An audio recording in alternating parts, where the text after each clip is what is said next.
In our top story, the Minnesota Bureau of Criminal Apprehension ordering the immediate inspection of DWI testing equipment all across the state.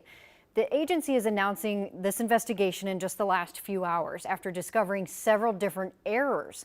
Our Joe McCoy is joining us. And this is kind of complicated, Joe, so you're breaking it down for us tonight. I'm going to try to make this as simple as possible. So, Jennifer, each one of these specific breathalyzer tests hold a uniquely numbered dry gas cylinder.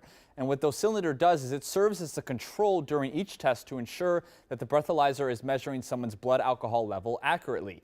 It has now been discovered that in hundreds of cases across Minnesota, incorrect cylinder information had been entered into the breathalyzer, throwing the results into question. Hundreds of breathalyzer tests administered by Minnesota law enforcement have now been discovered by the BCA to have errors. It's a systemic problem.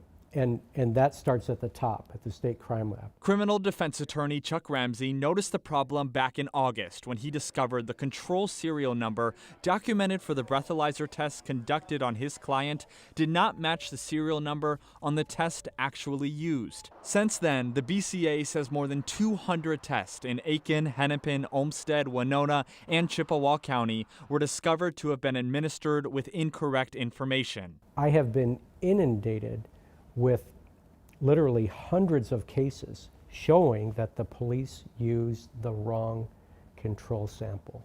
Last week, the Aiken County Attorney's Office dismissed a case against one of Ramsey's clients because of the error. The County Attorney's Office said the validity and accuracy of the test results may have been compromised. Without having the proper control, we can't look and try to figure out what their actual alcohol concentration actually was. The BCA says it will now require local law enforcement agencies across Minnesota to immediately review and verify data has been entered correctly into the breathalyzer instruments. The BCA also ordered the suspension of these specific breathalyzers until law enforcement agencies verify data is correctly entered into each instrument. Ramsey wonders how far back this issue could go. What happens to the people who were wrongfully convicted 5 years ago?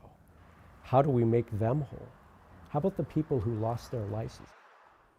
The BCA says moving forward, all gas cylinder replacements and maintenance will be conducted solely by BCA personnel.